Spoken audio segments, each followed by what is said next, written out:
જય માતાજી, જય શ્રી કૃષ્ણ ફ્રેન્ડ્સ। તો શિયાળો શરૂ થઈ ગયો છે અને સાંજે કાંઈ શાકભાજી ના હોય ને તો આપણા ગુજરાતીઓના ઘરમાં અચૂક બને ને તેવા દહીંની તિખારી અને રોટલા બનાવ્યા હતા જે એકદમ ટેસ્ટી લાગે છે। તો તેની માટે દહીંની તિખારી માટે પહેલાં આપણે લસણની ચટણી કરી લેવાની છે।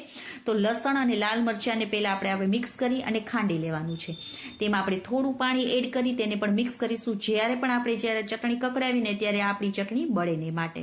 હવે સાથે મેં અહીંયા લીલા મરચાંને પણ તળેલા હતા। તો લીલા મરચાંને આપણે ધોઈને એકદમ કોરા કરી લેવાના છે અને વચમાંથી આવી રીતે કટ કરી લેશું। તેલ આપણું ફૂલ ગરમ થઈ જાય એટલે એમાં આપણે મરચાં નાખી દઈશું અને તેને આપણે તળાવવા દઈશું। આગળ પાછળ કરી અને તેને આપણે તળી લેવાના છે। તો મરચાં તળાઈ જાય એટલે તેમાંથી આપણે તેલ નિતારી અને મરચાંને એક ડીશમાં કાઢી લેશું અને ઉપરથી થોડું મીઠુંને આવી રીતે સ્પ્રિંકલ કરી દઈશું।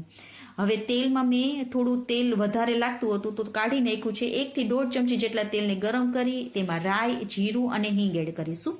સાથે એક ઝીણી સમારેલી ડુંગળી નાખી દઈશું, તેને સતળાવા દઈશું। તે સતળાઈ જાય એટલે આપણે જે ચટણીને ખાંડેલી હતી તે નાખી દઈશું।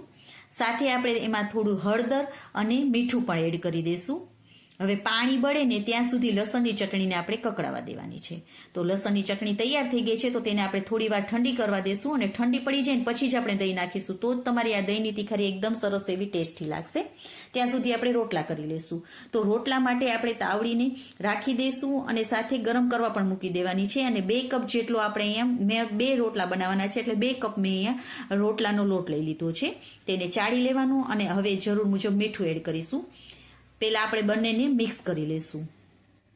બંને મિક્સ થઈ જાય એટલે હવે આપણે થોડું પાણી નાખતા જવાનું છે અને બહુ કઠણ પણ નહીં અને એકદમ ઢીલો પણ નહીં તેવો આપણે લોટ બાંધીશું। તો લોટ બંધાઈ ગયો છે તો આપણે બહુ કઠણ પણ નહીં બાંધવાનો અને બહુ ઢીલો બાંધશો ને તો તમારે રોટલા કરતા ફાવશે નહીં અને બહુ કઠણ બાંધશો તો કિનારી જે હશે ને તે ફાટી જશે। માટે આપણે મીડિયમ જ લોટ કરવાનો। હવે 2 ભાગ પાડી અને એક ભાગને એકદમ એવો 2 થી 3 મિનિટ મસળી લેવાનો છે। જો તમે આવી રીતે મસળશો ને તો જ તમારા રોટલા એકદમ સરસ થશે, એટલે આ પ્રોસેસ તમે જરૂરથી કરજો। હવે આપણે તેને ગોળ લુવો કરી લેશું।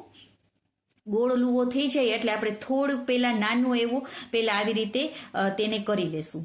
પહેલાં નાનો એવો થોડોક આપણે આવી રીતે કરી લેવાનો અને પછી આપણે 2 અંગૂઠા વડે વચમાં આવી રીતે પ્રેસ કરી લેવાનું જેથી કરીને કિનારી અને વચ્ચેનો ભાગ 2 અલગ થોડોક થઈ જશે। આવી રીતે અલગ થઈ જાય ને પછી આપણે વચ્ચેના ભાગમાં વજન નહીં દેવાનું। કિનારીએ 2 હથેળી વડે કિનારીએ આપણે પતલો પહેલાં રોટલો કરવાનો છે। પહેલાં કિનારીને પતલી કરી નાખવાની આવી રીતે। કિનારી પતલી થઈ જાય પછી આપણે 2 થી 3 વાર વચમાં જે આપણો ભાગ છે તેને 2 થી 3 જ વાર આપણે આવી રીતે થેપવાનું વચમાંથી અને પછી મોટો રોટલો થઈ જાય ને એટલે 2 હાથના પંજા આંગળીઓ છે ને તેને પોળી કરી નાખવાની અને પછી તમારે થેપવાનું। તો રોટલો એકદમ સરસ એવો પતલો થશે અને તમારો એકદમ એવો ગોળ પણ સરસ થઈ જશે। તો જુઓ આપણો રોટલો તૈયાર થઈ ગયો છે। આવી રીતે કરશો ને તો તમારો 1 થી 2 વાર તમે ટ્રાય કરશો ને જો નહીં રોટલા આવડતા હોય તો પણ તમારે એકદમ સરસ એવા રોટલા બનતા આવડી જશે। હવે તાવડીને આપણે એકદમ ગરમ કરી લેવાની છે। ગરમ થઈ જાય અને પૂરી પ્રોસેસમાં આપણે ફૂલ જ ફ્લેમ રાખશું ગેસની। હવે એક સાઈડથી જ્યારે થોડો ચડી જશે ને તો એકદમ ઇઝી રીતે તમે જો આમ ફરતી કોર ચાકુ ફેરવશો ને તો ઉખડી જશે। પછી બીજી સાઈડ આપણે એકદમ સરસ એવો તેને ચડવા દેવાનો છે। બીજી સાઈડથી પણ ચડી જશે ને તો જો આવી રીતે એકદમ ઇઝી રીતે નીકળી જ જશે। તો કિનારી થોડોક આપણો કાચો છે તો ફરીથી આપણે તેને થોડો ચડવા દેશું। ચડી જાય એટલે આપણે હવે તેને ફરીથી ઉથલાવી લેવાનો છે અને હવે એકદમ સરસ એવો આપણો આ રોટલો ફૂલશે જ।